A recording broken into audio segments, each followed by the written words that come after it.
दहेज एक ऐसा अभिशाप जो कब किसी की लाड़ों पर, किसी के आंगन की चिरैया पर, किसी के आंखों की तारी को अपने आगोश में कब और कैसे जकड़ ले, यह कोई नहीं जानता। हर बाबुल अपनी बेटी को ब्याहते समय यही कोशिश करता है कि वह अपनी लाड़ों को इतना कुछ दे कि उसके माथे पर सिकन तक न आए। लेकिन कुछ लालची लोग दहेज की खातिर राक्षस बन जाते हैं। कुछ ऐसा ही हुआ मथुरा के थाना हाईवे के गांव अड़ूकी के रहने वाले ज्ञानेंद्र सिंह ने अपनी बेटी सोनम की शादी वर्ष 2022 में की थी। ज्ञानेंद्र ने अपनी बेटी सोनम की शादी विकास नगर कॉलोनी भरतपुर राजस्थान के रहने वाले देवेंद्र के साथ की थी। पिता होने के नाते ज्ञानेंद्र ने वह सब कुछ किया जो हर एक बेटी का पिता करता है। अपनी बेटी की खुशी के लिए ज्ञानेंद्र ने 25 से 30 लाख रुपए शादी में पानी की तरह बहाए, लेकिन दहेज के राक्षसों को यह रास नहीं आया और 15 दिन बाद ही नए नए आइडिया से रुपए की मांग शुरू कर दी।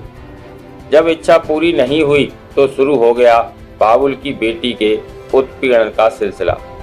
आलम यह रहा कि सोनम के साथ ससुरालिया मारपीट करने लगे। सोनम को अंदरूनी चोट आई। इसके कारण सोनम के पिता अपने घर अड़ूकी ले आए और उनका इलाज कराया। परंतु आज यानी 15 जून 2023 को सोनम ने अंतिम सांस ली।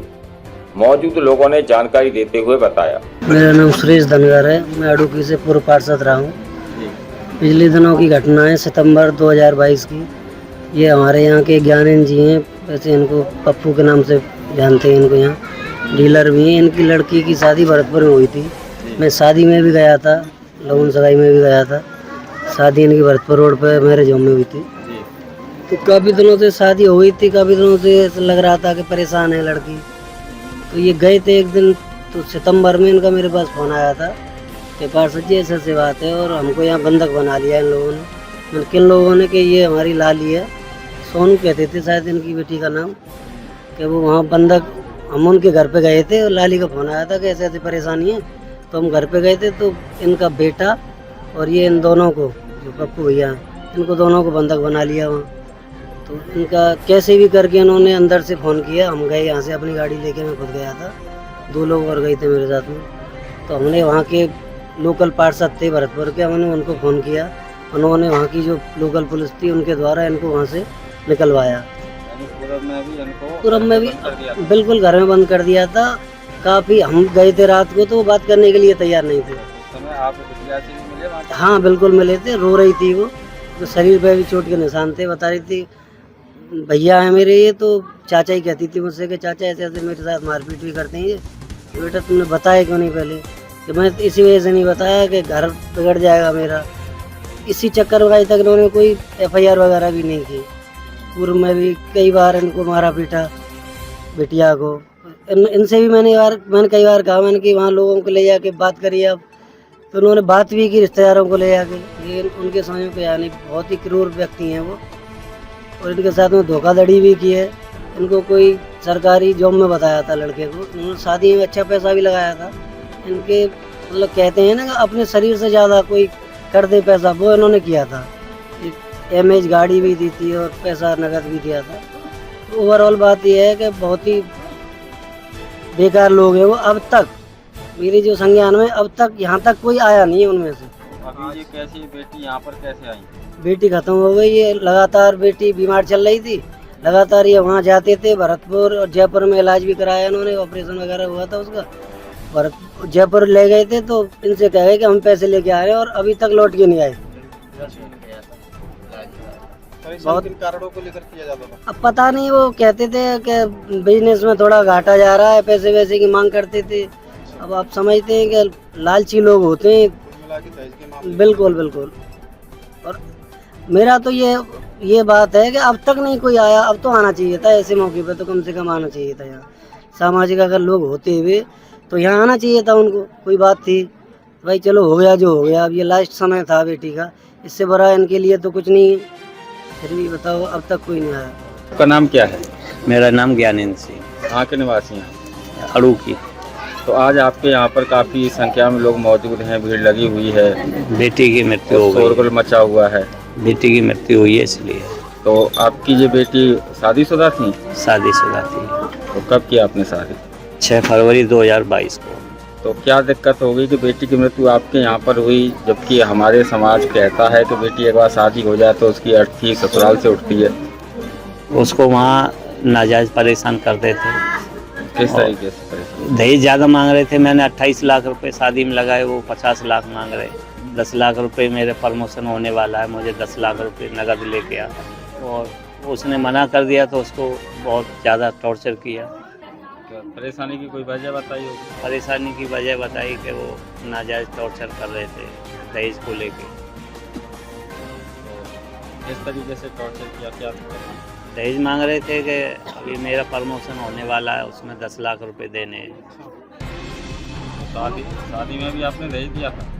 28 लाख रुपए लगाया शादी में।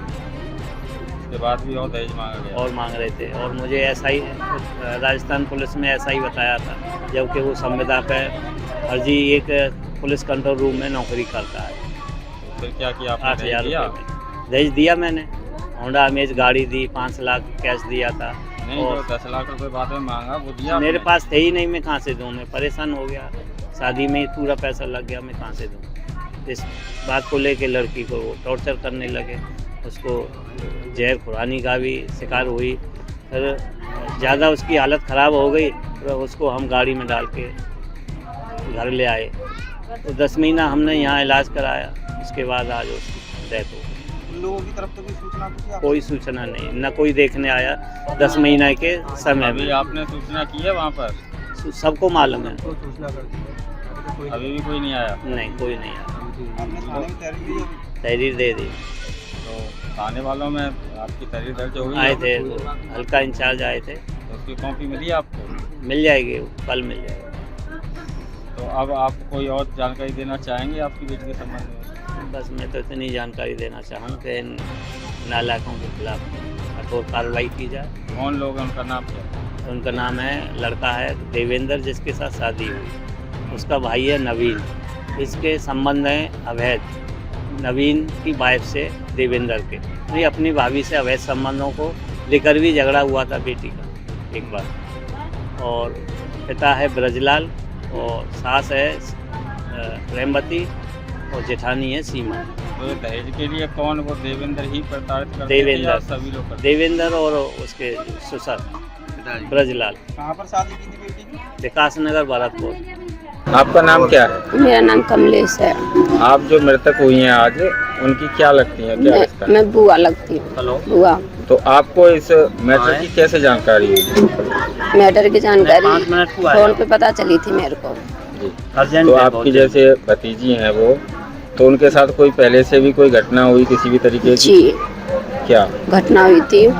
दहेज के लिए बोल रहे थे, उससे प्रेशर डाल रहे थे कि 10 लाख रुपए चाहिए मुझे। तो शादी कब हुई, कितने दिन हो गए शादी? फरवरी में हुई थी शादी। तो दहेज कब मांगा? 15 दिन बाद। तो फिर आपने दहेज दिया? नहीं, कहाँ से करते रहे। 28-30 लाख रुपए तो शादी में लगाया था, 10 लाख रुपए फिर कहाँ से लेके आते मैं भैया। क्या नाम है लड़के का? लड़के का देवेंद्र, कहाँ का रहने वाला है? भरतपुर का, विकास नगर, किसमें जॉब करता था? कंट्रोल रूम में। तो फिर अब आप कैसे यहाँ पे अपनी बेटी को बुलाया आपने? उसने अपनी माँ के पास फोन किया था, उसे मारने की कोशिश भी की थी कई बार, तकिए से गला भी दबाया था हस्बैंड ने, देवेंद्र है जो। वो विरोध करती थी, कैरेक्टर लेस था वो। इसने कई बार मना भी किया है, और उसने बोला कि मैं तो ऐसे ही करूँगा, और नहीं तेरे को जान से मार दूंगा, तेरा काम मैं ऐसे कर दूंगा, पता भी नहीं चलेगा किसी को, ऐसे बोलता था इससे। फिर आपने यहाँ इनको कब बुलाया, कैसे बुलाया? जब इसकी सीरियस हालत थी तब लेके आए थे हम लोग, गाड़ी में लेकर आए थे, तभी से इसका इलाज चल रहा है। उन लोगों ने एक भी दिन फ़ोन नहीं किया, ना कोई देखने आया आज तक। 8-10 महीने हो गए।